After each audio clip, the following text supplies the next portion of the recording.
Welcome to the Daily Chronological Bible. My name's Hunter, and we are reading through the Bible in chronological order as a single story. And that story is all about Jesus. We will look at this whole book with our eye on Jesus. It is a revelation of Him, and He has revealed to us the heart of the Father. He has invited us all to participate with Him in the life that He shares with the Father and the Spirit. Today, we are in Deuteronomy 13 through chapter 16, verses 1 through 17. We are reading through the New Living Translation. Deuteronomy 13. Deuteronomy 13. Suppose there are prophets among you, or those who dream dreams about the future, and they promise you signs or miracles, and the predicted signs or miracles occur. If they say, "Come, let us worship other gods, gods you have not known before," do not listen to them. The Lord your God is testing you to see if you truly love Him with all your heart and soul. Serve only the Lord your God and fear Him alone. Obey His commands, listen to His voice, and cling to Him. The false prophets or visionaries who try to lead you astray must be put to death. For they encourage rebellion against the Lord your God, who redeemed you from slavery and brought you out of the land of Egypt. Since they tried to lead you astray from the way the Lord your God commanded you to live, you must put them to death. In this way you will purge the evil from among you. Suppose someone secretly entices you, even your brother, your son or daughter, your beloved wife, or your closest friend, and says, "Let us worship other gods, gods that neither you nor your ancestors have known." They might suggest that you worship the gods of the peoples who live nearby or who come from the ends of the earth. But do not give in or listen. Have no pity and do not spare or protect them. You must put them to death.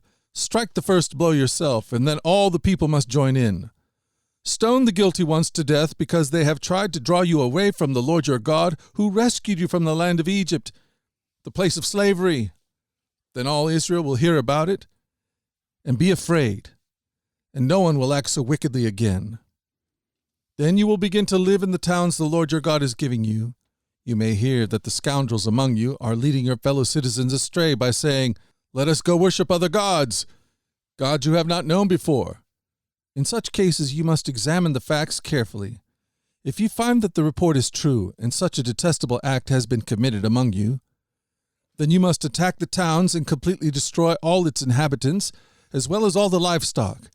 Then you must pile up all the plunder in the middle of the open square and burn it. Burn the entire town as a burnt offering to the Lord your God. That town must remain a ruin forever. It may never be rebuilt. Keep none of the plunder that has been set apart for destruction. Then the Lord will turn from His fierce anger and be merciful to you. He will have compassion on you and make you a large nation, just as He swore to your ancestors. The Lord your God will be merciful only if you listen to His voice and keep all His commands that I am giving you today, doing what pleases Him. Deuteronomy 14.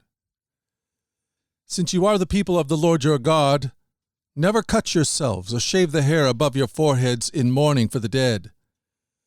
You have been set apart as holy to the Lord your God, and He has chosen you from all the nations of the earth to be His own special treasure. You must not eat any detestable animals that are ceremonially unclean. These are the animals you may eat: the ox, the sheep, the goat, the deer, the gazelle, the roe deer, the wild goat, the addox, the antelope, and the mountain sheep.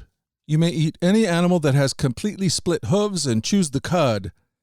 But if the animal doesn't have both, it may not be eaten. So you may not eat the camel, the hare, or the hyrax. They chew the cud, but do not have split hooves. So they are ceremonially unclean for you. And you may not eat the pig. It has split hooves, but does not chew the cud. So it is ceremonially unclean for you. You may not eat the meat of these animals or even touch their carcasses. Of all the marine animals, you may eat whatever has both fins and scales.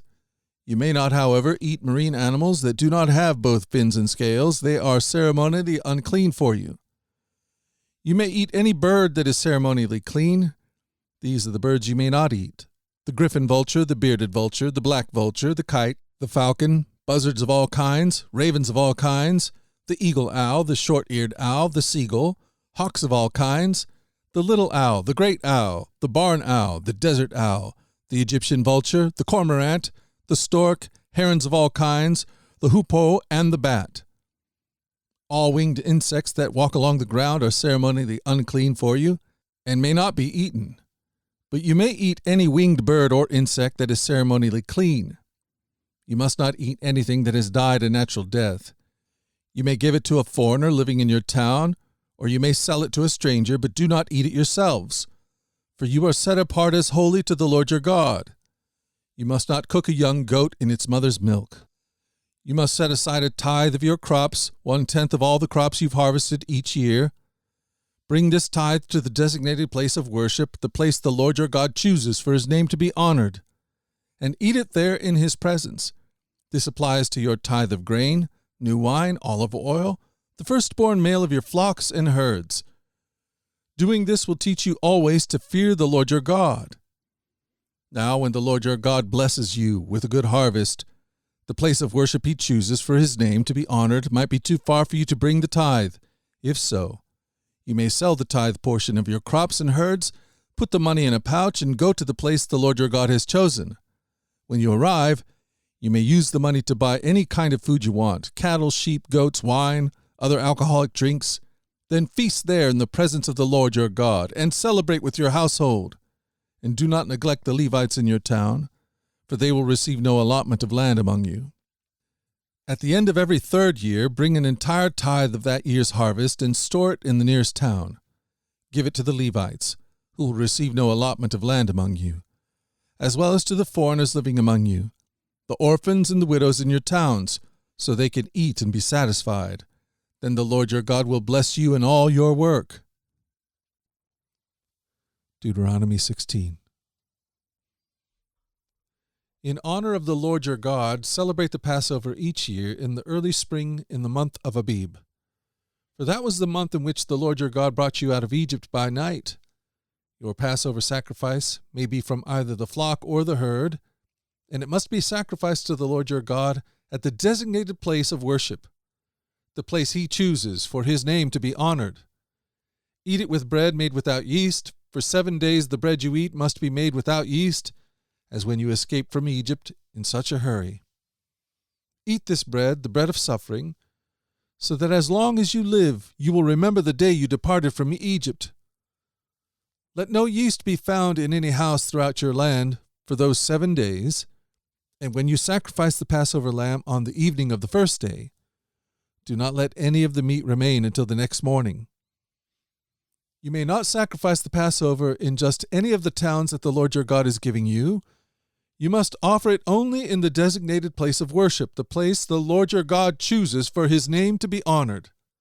Sacrifice it there in the evening as the sun goes down on the anniversary of your exodus from Egypt. Roast the lamb and eat it in the place the Lord your God chooses. Then you may go back to your tents the next morning.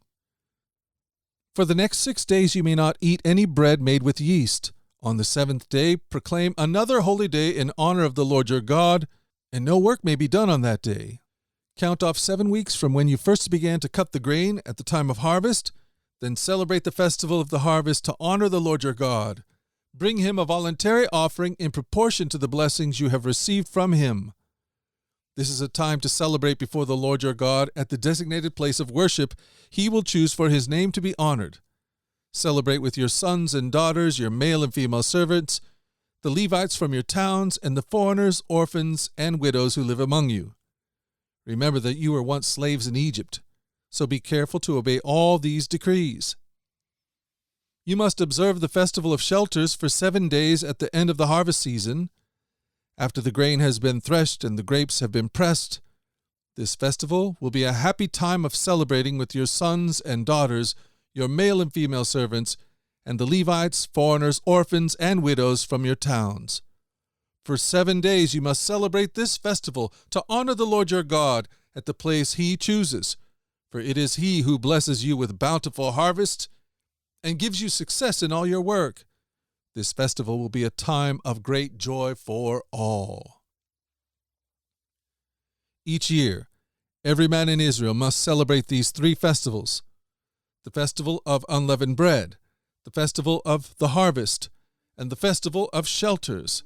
On each of these occasions, all men must appear before the Lord your God at the place he chooses, but they must not appear before the Lord without a gift for him. All must give as they are able, according to the blessings given to them by the Lord your God. The Daily Chronological Bible. Join us at our flagship podcast, The Daily Radio Bible, where we read through the entire Bible over the course of a year. In our daily reading and meditation, we open our hearts to the God who is love. Find out more at dailyradiobible.com or wherever you get your podcast. These podcasts are entirely listener-supported. If you'd like to partner with us to make sure that these podcasts continue each and every day, you can do that by going to dailyradiobible.com and clicking the donate link. The Daily Radio Bible is a ministry of the Trinity Commission, and all your gifts are tax deductible. Until tomorrow, let's go forward in God's joy. Let's let His joy be our strength, and let us always remember this, that you are loved. We'll talk again tomorrow. You take care. Bye-bye.